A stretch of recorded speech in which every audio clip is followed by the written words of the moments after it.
James Rodriguez, and I'm going to be filling in for Trent Love today to talk and co-host his program, Vet Chat. So we will have a conversation about the issues of veterans and the background myself, and a guest calling in momentarily. A little about the Vet Chat show. From our perspective, we're trying to make and raise issues that impact veterans across the United States of America. And as a former member of the armed forces for 20 years, it's been an honor to serve. But one of the barriers that we have in our services is a lack of resources once we retire or are no longer on active duty. And so this is an opportunity for us to have this discussion. Thank you. So I was asked by Trent Love to call in, and I'm the CEO and president for Fathers and Families Coalition of America. And I'm going to take us through a process of some of the issues that we see impacting veterans every single day. One of them includes an overrepresentation of homeless veterans right now who come off active duty and have limited resources and employment opportunities. And we're going to try to address that as well. The other issues include a lack of support for veteran fathers. And I wanted to give a little background of this phenomenon. When I started off in 1980, in the 1980s, I was a single father, and I came home one summer month to my house, and my wife at the time had left, and left me with my son and my daughter alone. There were no resources for me as a single father, and part of the problem was men weren't supposed to be raising their children. So I decided that we formed a network to support fathers, and I'm going to have a guest caller call in and have a single father and talk about his path as a father. Not only as a father of some beautiful daughters and a son, but one of the challenges of being a single father with children with special needs. And also as a Latino, some of the issues that Latino fathers are challenged with as well that serve in the armed forces. So our guest speaker caller momentarily will be retired Army Captain or Major Ramon Nieves. If he doesn't call in soon, I'll bust him down to a sergeant. But he's actually here with me in the audience. So part of the Fathers and Families Coalition's goal is to raise awareness on veterans. And this week, a little background, we met with Congresswoman Sheila Jackson Lee from the state of Texas, the 18th District. And she's supporting veteran issues across America. But what was disturbing after we met with her, in her support and the support from U.S. Senator Murray from the state of Washington, that a $1 billion opportunity to provide services to veterans was shot down for procedural issues by the senator from Oklahoma. And we want to have a discussion about how we can invest and improve more in our fathers and families. So,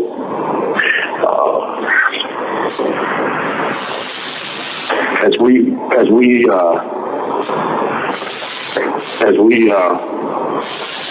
examine those opportunities for children and families, it was mind-boggling that the Senate would not invest the resources to employ fathers and others who are veterans.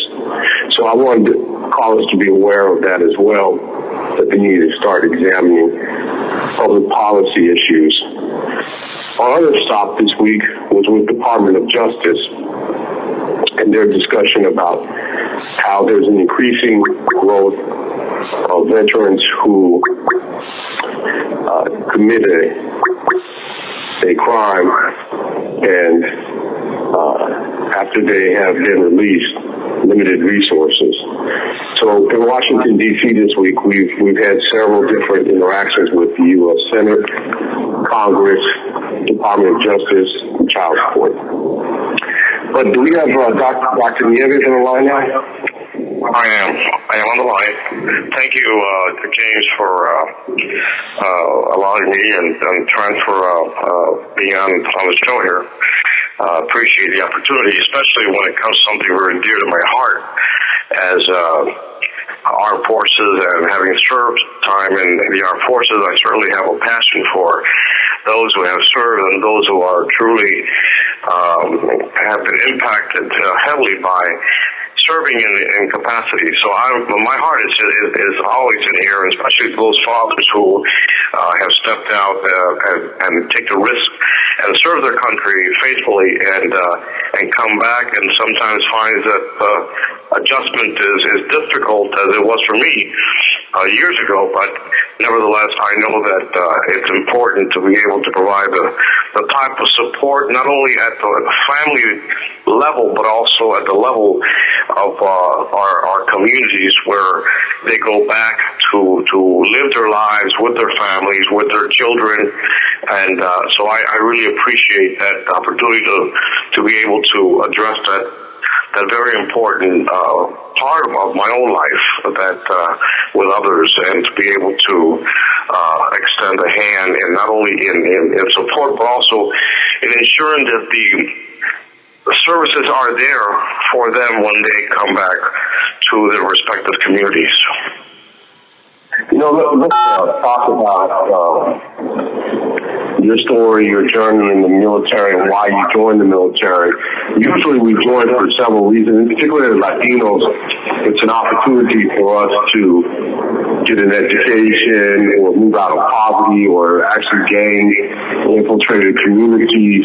For a lot of Latinos, it seems like it's an opportunity to move up, and it has been, and we've served our country valiantly. I think out of all the congressional honors, we have the highest number of awards, and yet we're not looked at as some of our other colleagues with the same merit as we come back. And I'll share you, my own son followed my footsteps. When he came back from Afghanistan after begging not to go in the Army like his dad did, as a father, it was worse for me to watch my own son in the military and go into combat than when I was a younger man and actually doing the same. So talk a little bit about your journey, why you joined in the military, and the process, and now over time, your reflection, because you were an officer, and how you also were a father figure for some of the men who served underneath you, and as a father as well.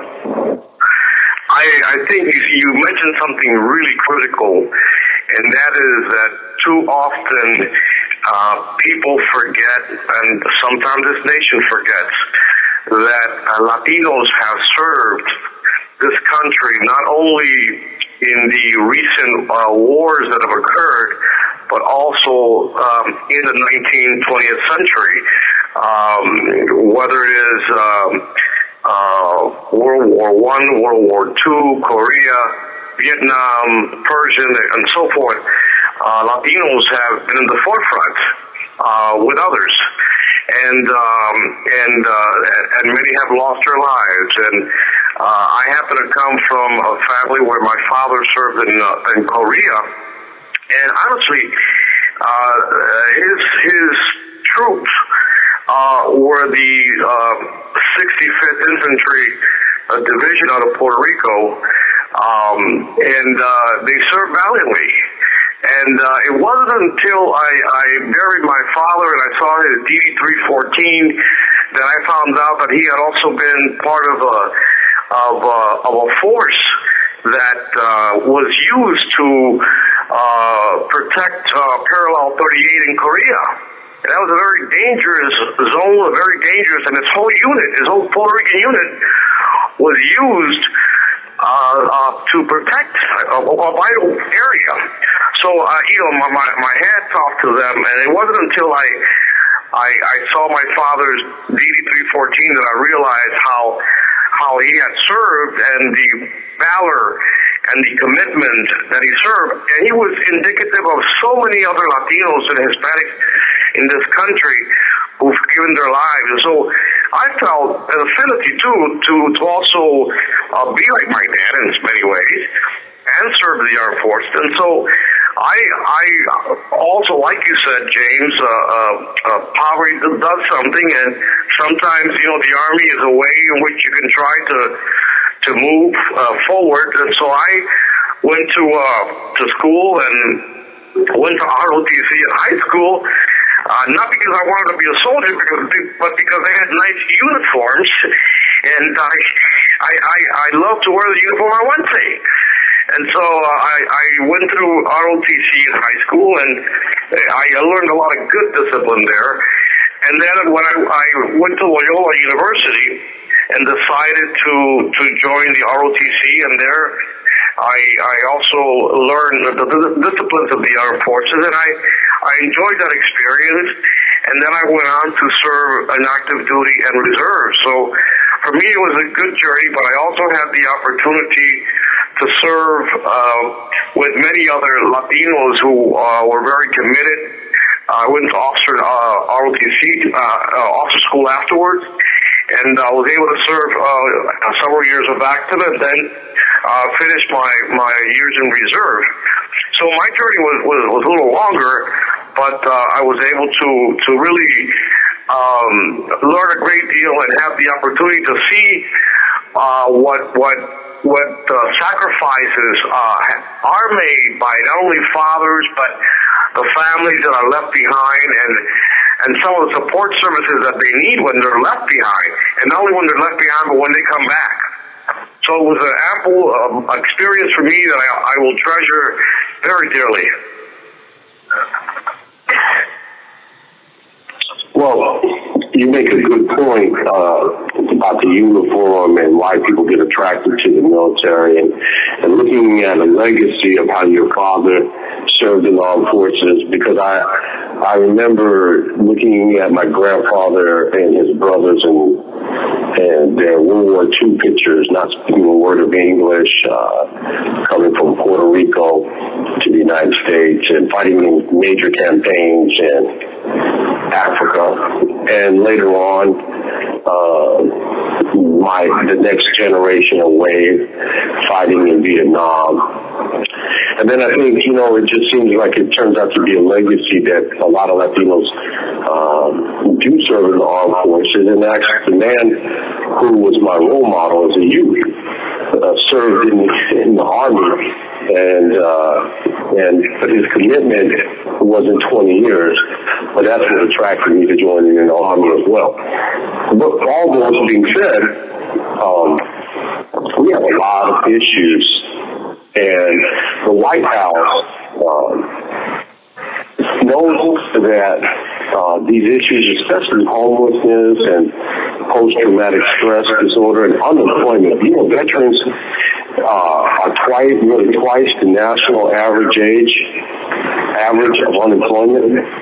And you would think that with the ability and the talents and the skills, and also to serve in the armed force, it takes discipline, which I think you mentioned before, that these issues of unemployment and not access to education at the same level when returning Gulf War, Bosnia, Iraq, and now Afghanistan, that we would be able to do something about that. In particularly, it may be linked to post-traumatic stress disorder, for a condition that many are suffering from.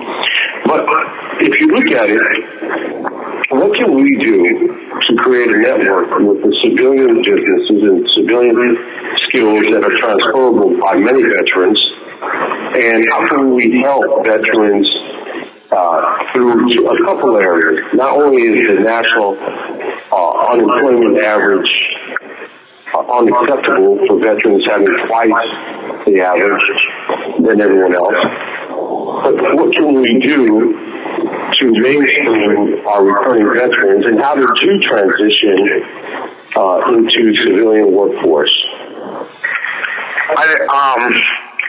For me, it was possibly not as difficult as it was for others, because I had a family coming back, and I had a family, especially on reserve weekends, and when I came back, it was a slow transition for me. But obviously I had to find employment and so forth, and decide what I wanted to do with my life. I think that all who have served, and even those who have not been in a war situation, have to decide when they come back what type of employments they're going to pursue and what kind of career they're going to adjust to. One of the problems we have is that, let's say you serve as an MP on active duty, and you come back to a city or a town that is reducing their law enforcement force by X amount because of the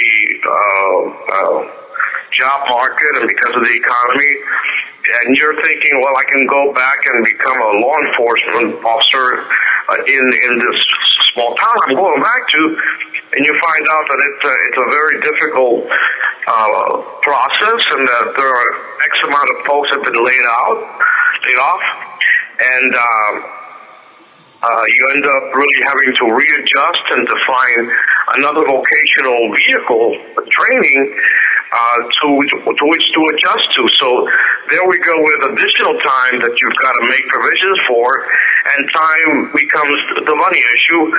So we've got to ensure that there are the type of transitional trainings and programs because of the economy that we have. You mentioned that previously, the government impact. I can't stress enough how much we have to ensure that people have the proper medical and health services and support services, and that includes our VA hospitals.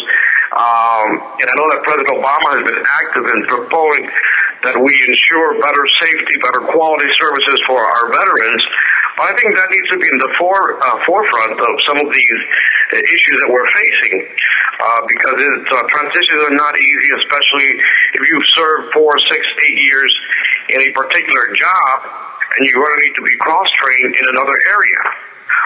Those types of trainings are not as readily available as they were years ago for many of our veterans, and or persons have served in the armed forces. So I think those kinds of supports or services. At the same time, I can't stress enough the need for mental health services that soldiers are going to need when they come back. You make a good point about the healthcare issues. The White House, and you raised up the White House position on working with veterans. And, this is a quote from President Obama in 2009, and he says, "For their service and sacrifice, warm words of thanks from a grateful nation are more than warranted, but they are not nearly enough. We also owe our veterans the care they were promised and the benefits that they have earned. We have a sacred trust with those who wear the uniform of the United States of America. It is a commitment that begins at enlistment, and it must never end. But we know that far too long we have fallen short of the meaning of that commitment. Too many wounded warriors go without care that they need. Too many veterans do not receive the support that they earn. And too many who once wore our nation's uniform now sleep on our nation's streets." And so when he talked about that in 2009, I know it was the First Lady and his push to work more and more with veterans. But it seems that if 1/3 of the veterans, of the homeless population are veterans, what can we do? And I know you run a men's shelter and have in the past. Can you give some guiding principles on what do we need to do to help our returning veterans, number one, not become homeless, and two, if they end up in that situation, how can we and what can we do to give more transitional housing assistance? Because it's a travesty that we serve your country and then sleep on the bench. I agree with you 100%. Our church has been very active through its agency, a social service agency that it has. It's been very active in providing a men's shelter program. And what we found out is that many of them, as we already know, are veterans, not only of recent conflicts, but also of past conflicts. And somehow, some way, for whatever reason, and we could name all types of reasons why they're homeless. But I know of one particular case, and I'll share with you because I think it's indicative of perhaps others. But this gentleman came back from one of the conflicts, recent conflicts, and was unable to find employment in the particular area that he was training for in the Army, and that was he was a operator of trucks, and unfortunately he was not able to obtain when he got out the proper license because it cost him X amount of dollars, and it cost time. It also cost certain training that he had to redo, which he didn't have the money to do.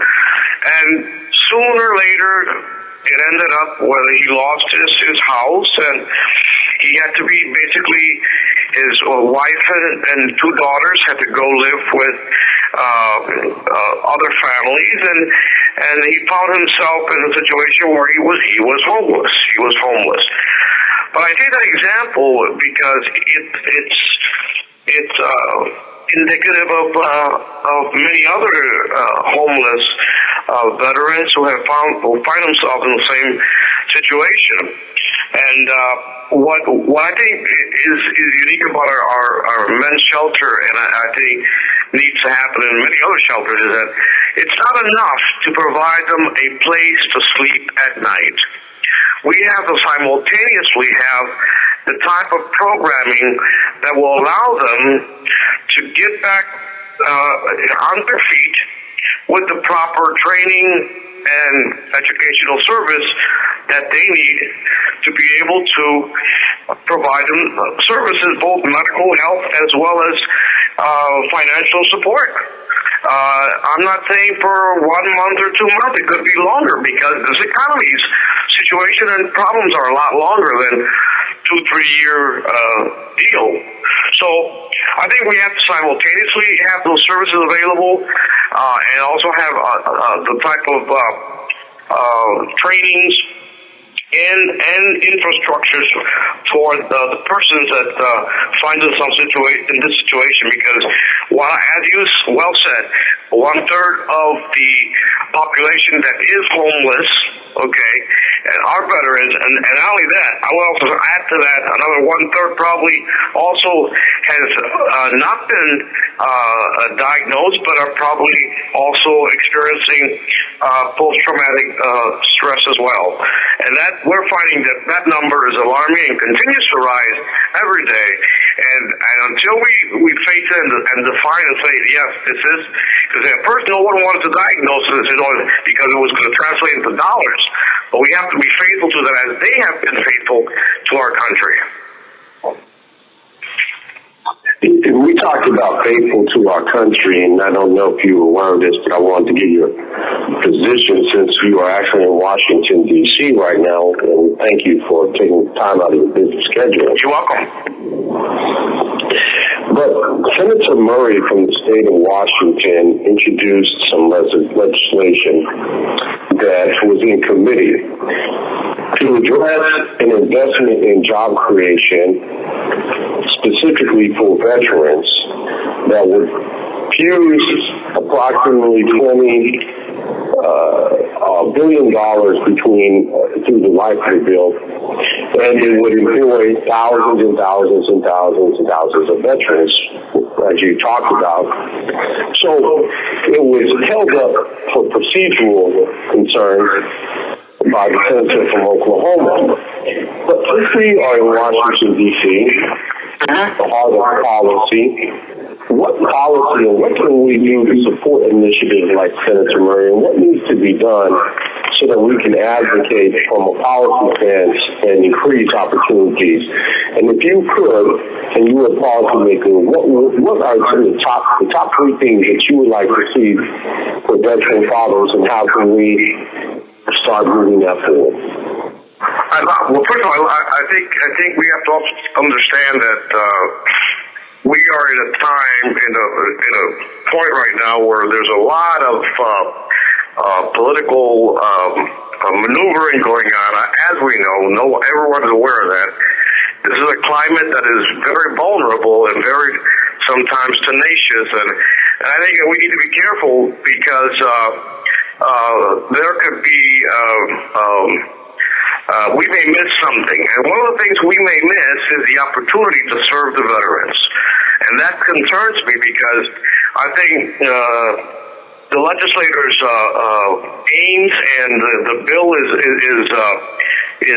a good intent to really address the kinds of things that we're doing. I'm sorry to say that this is exactly what can happen. If we can get things lost in the works, but my concern is that we don't lose the intent and the essence of the legislation, and also that we work toward these kinds of concrete services that we vitally need, and not let them be victims to political ideologies or struggles, because what we really need is programs, services where veterans can have available today, not next year, not the year after that, or have develop processes that don't always lead to a good end, but we need concrete services that really can't wait to 2-3 years for services that are down the road, or make them into legislative processes here on the Hill. And I've often throughout the years have seen that too many of these pieces of legislation can be lost in the struggle to provide concrete services and bring them to our respective communities. So the three things, I would say we need to market some of the good things that this legislation is putting together to others, let them know what's really happening. 2, explore ways in which it could come down to our community and show how it's going to benefit our community. And 3, go beyond that and look at other pieces of developing, supporting, and promoting and conveying to our legislators that we need for them to come here to D.C. as they do, and really support the rights of veterans, and to put sometimes, to say it very blunt, the money where the mouth is, and really support the work of our veterans and our soldiers. I think we need to get behind them, not only in terms of our words, but also in terms of our support and legislation and dollars. Because when they start cutting, I'll tell you, it's easy to cut services such as local VA programs that may not seem that they're doing much, but they're really providing services in the context of communities. Senator Murray, her legislation that she wrote in 2010 was address the Veterans Employment Act of 2010. And in that landmark legislation, she saw the approaching concern of the unemployment rate, where veterans who are highly skilled but still had a 21% unemployment rate, which is, as you know, almost 3 times the amount of the American general population. And yet with the economic downturn, which I believe is on the rise again, veterans ages 18 to 24 going without the job when they return home are the hardest hit. And I don't know if you remember when you were 18 to 24, they also have some of the highest rates of post-traumatic stress disorder, but they don't want to seek help. Maybe because it's a sense of being weak or there's a lack of service as well. But the Veterans Job Bill was blocked by the Republican Senate this week on September 19th. And the failure of the bill to get pushed forward puts it back a little bit more on our plate to figure out how we could turn back the potential job creation for up to 20,000 veterans was blocking on procedural points by Republicans who argued that the bill was unpaid for. Yet Senator Murray, who is from Washington, and they made bills disposal, they voted to waive the Republican obligation. I don't think a lot of people were aware of it. I don't even know if you were aware of it.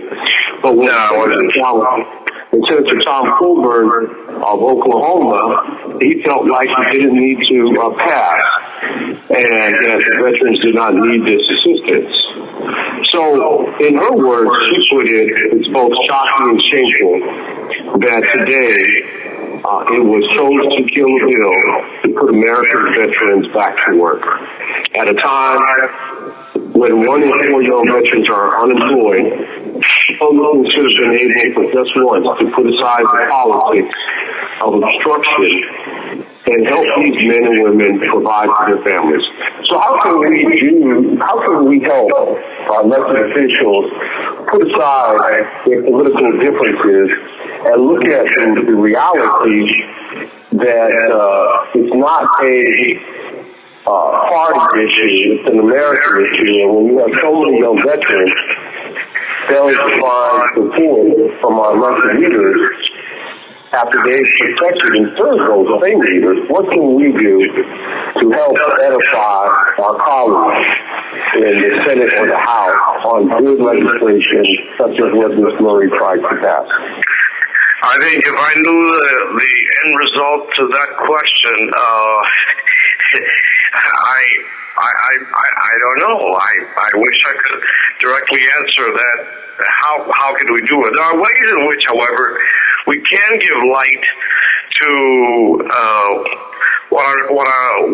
how difficult it is for our soldiers to adjust. And I know that we sponsor local meetings with legislators to convey to them what our population looks like in our community, and some of the challenges that we face, and we certainly present them with statistics of among our shelters, X amount are homeless, our veterans, and so I think we need to really find ways in which we could enlighten them, because I'll tell you, when America sent its soldiers to battle or to serve any parts of the world and country, they don't ask them whether they're Republicans or Democrats.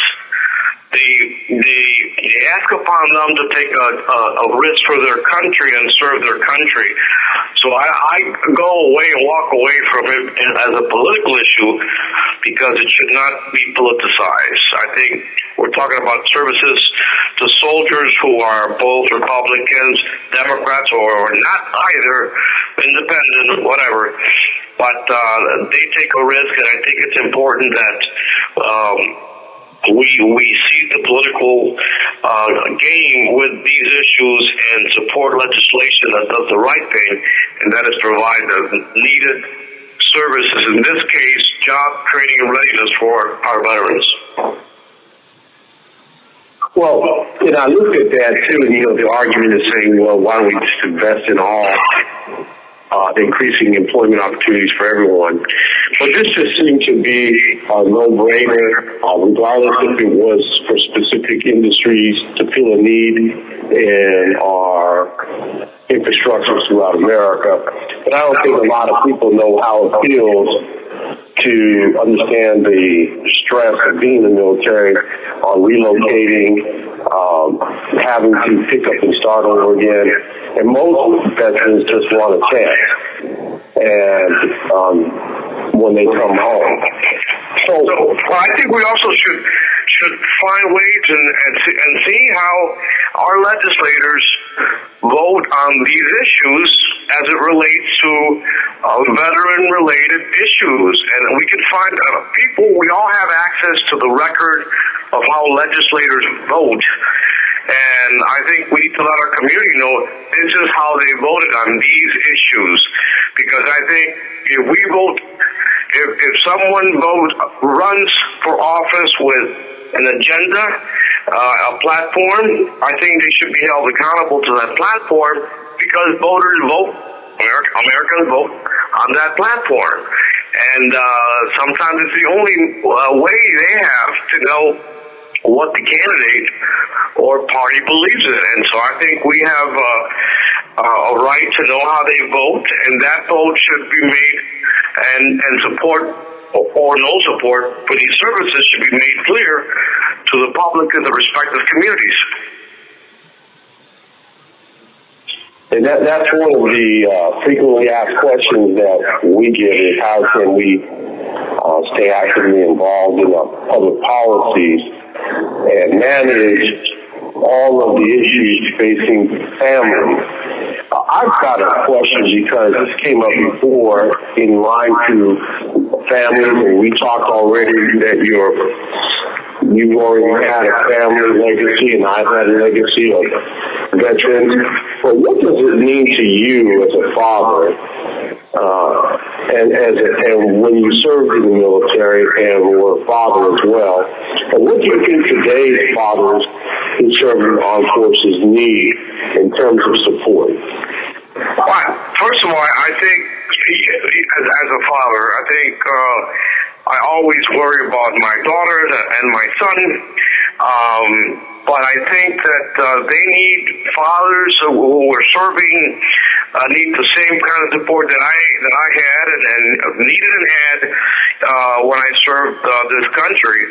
And it's like the issue of childcare. Childcare, some people think it's a luxury. It's really a necessity for parents in America. And so soldiers need the same kind of support.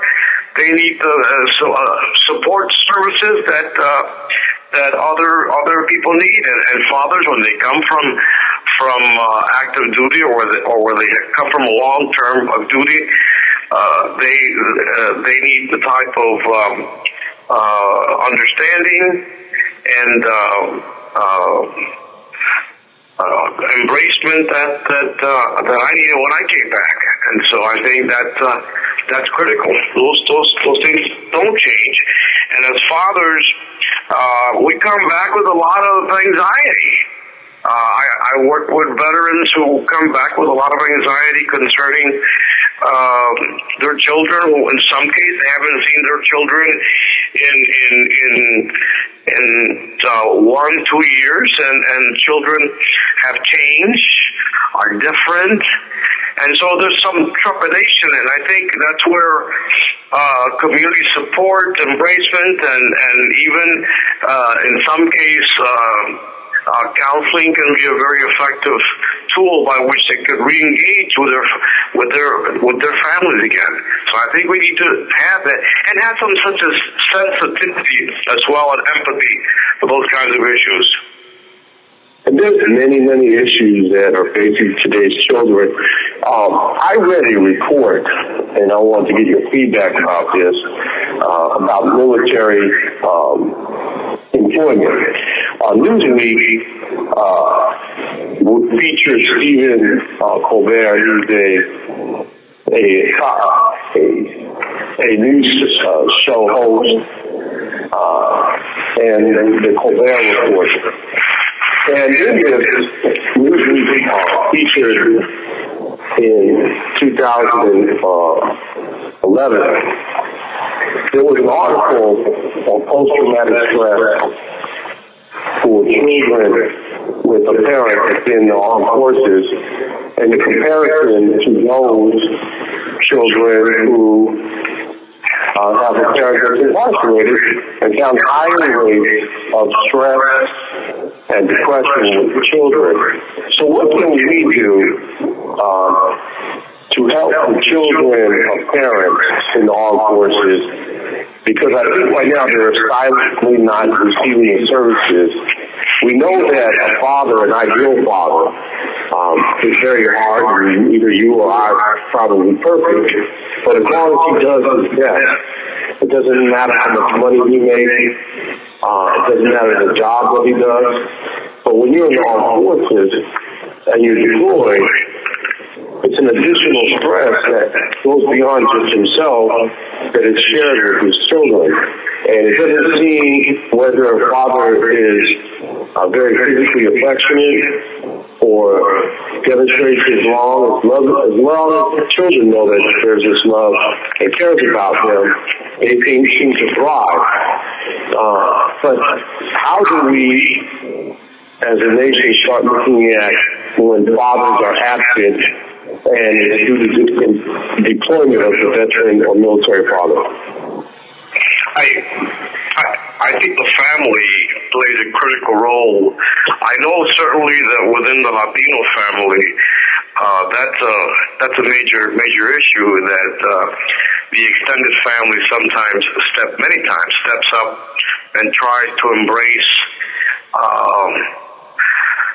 the child and the family left behind, but also when the father comes back, I think the extended family has a role there. Not only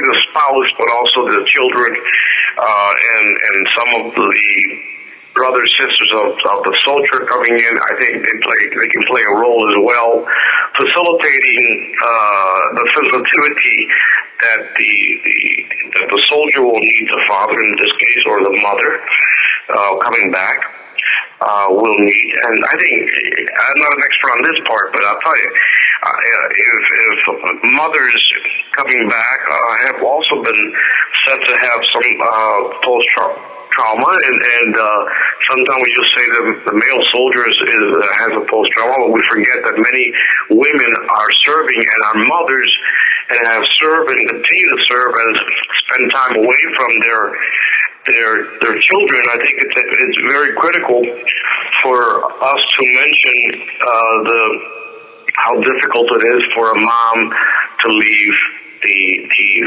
family as well, especially when she has young children. So that in itself is another area that needs some solid attention for many.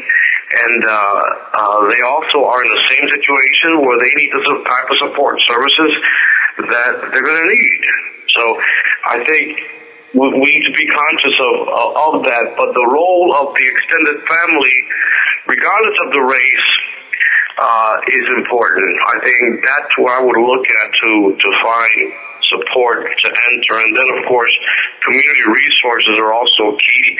Church resources are also very important. I think church plays a critical role in affirming what that soldier, male or female, have done in this country, and validating that among the community and supporting them and ensuring that they have all the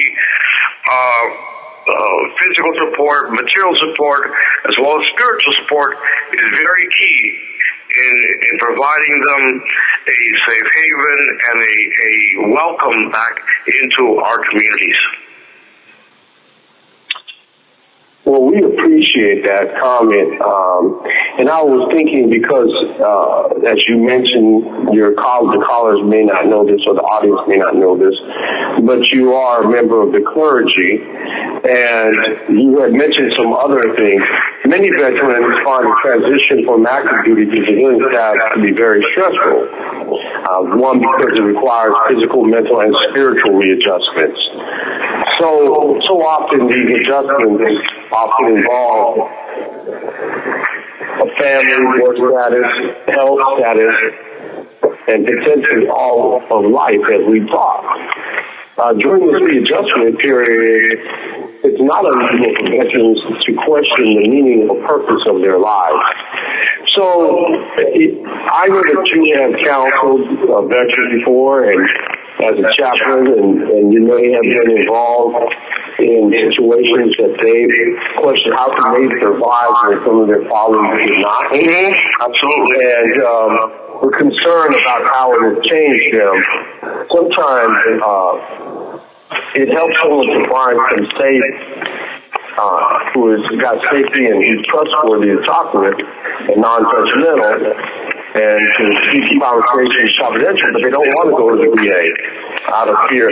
So as a member of the clergy, as a chaplain, how can we help decrease the illness of a traumatic event that has taken effect on their lives and relationships to not only their children, but spouses and parents and extended family?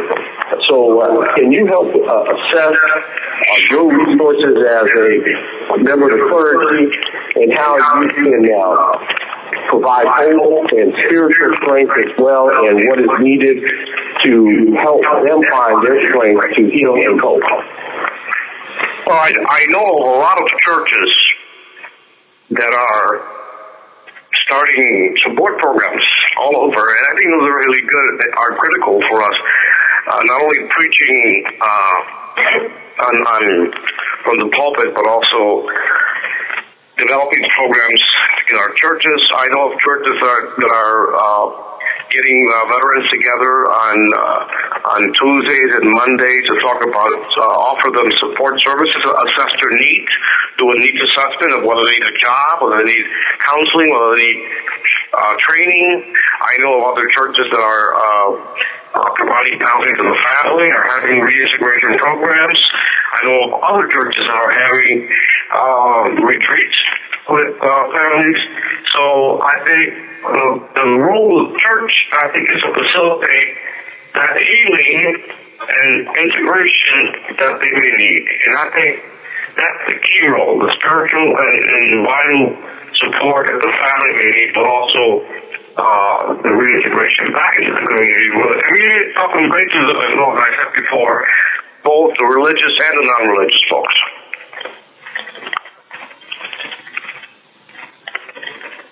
I want to have you listen to the comments of Congresswoman Jackson Lee for a few minutes, and then give some final commentary on what she describes her veteran fathers. Okay?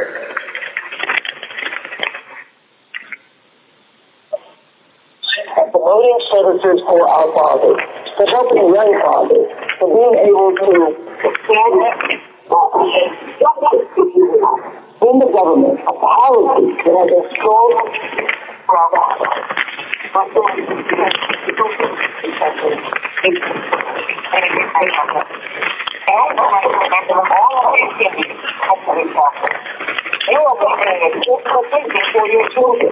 you're making it equally important for those who are with others that you can in your profession. To understand all of the guys fathers who are economically able, fathers who are transitioning into incarceration, fathers, young fathers, teenage fathers, fathers who need a helping hand. The fathers that are lost, probably most of all, are veterans that are returning soldiers, work immediately for the people for the rest of Afghanistan. I want those fathers to know that they are not alone. In fact, I want every father to know they are not alone. Look at the one, the success to be measured not so much by the position, but what it reached in life, and by the obstacles which he has overcome while trying to succeed. I know those in this room have overcome obstacles, or in this room because you want to help people overcome obstacles. I believe these two days are going to give you the strength and the truth. And as a translator, I am excited about the idea of your gathering an opportunity to see, work the service. Congressman Lee was talking about the opportunities in front of us in policy, and she mentioned all of the great things about the fathers and their best to overcome. So how can we advance her concern and love for the veteran fathers? And what's the closing thoughts that you believe veteran fathers need across America? And first of all, I really enjoy what you had to say there, because I think it's a kind of spirit and tone that really promotes and facilitates healing and welcoming for our veterans. And I don't propose to speak for all veterans at all, or all soldiers who will serve on active duty. But I think that it's always good to feel a spirit of welcome. I think it's the first step toward a healing process. It's the first step toward accepting a lot of things that perhaps you don't understand. I don't understand. But it is in good teeth, in good tone that the congressman spoke there. And if we can open our hearts and be sensitive and open, and again, I think you said it initially, be judgmental about things. It's a start, and certainly as a clergy, I think it's important that we meet people where they're at, and work with people where they're at, so where they come to. And we certainly have some really good community-based services throughout the country that can do it. They need that support, though. They need the help from the government to ensure that. But also, the government needs to also understand, realize, maintain that they have a duty to the men and women that they put to defend the cause and the values of this great country. Well, I just want to thank you again, sir, and for your time on the Vets Chat Show, regularly hosted by Captain Trent Love, an American hero. And I want to thank you for your service as well to our nation and to the city of Chicago, the state of Illinois, and all that you do to make a difference in the lives of children, mothers, fathers, and those in need. And thank you, James, for your valuable work with the Fathers and Families Coalition of America. I also want to acknowledge, as you are right, the work of Captain Trent Love. God bless you both. Keep up the great work you're doing on behalf of the children and fathers and families of this country. We need the services. We need that kind of advocacy. We need that kind of support. And I know that many throughout the country and some of the affiliates that you work with appreciate what you are unfolding, because it is very big. So thank you, and Captain Trent Love. And thank you. Well, we're going to close with a video to talk about the importance of fathers and how to make a difference in the lives of children.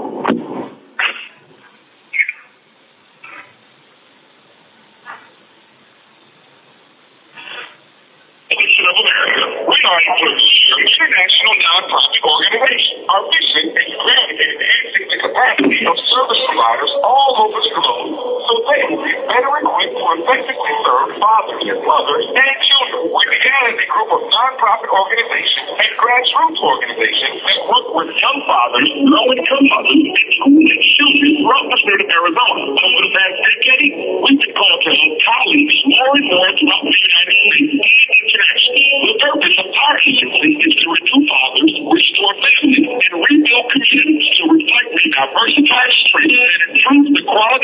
for all children throughout a few states. We've developed platforms that address the impact of absent fathers and the barriers of fatherhood adoption. Children are being raised without any fatherhood involvement at an alarming rate. In the United States alone, more than 25% of all children live at home without their father, and less than 60% of children live in homes where their parents are married. We strive to make a difference by addressing policy, practices, and advocacy through our annual international conference, regional institutes, useful research experts, cutting-edge program evaluation tools, and committed leaders. Our agency includes over 50 affiliates and directors in the United States, Jamaica, and Australia. As market leaders, we aim to stay true to our humble beginnings. While you enjoyed this presentation, please consider what you can do to make our children your priority.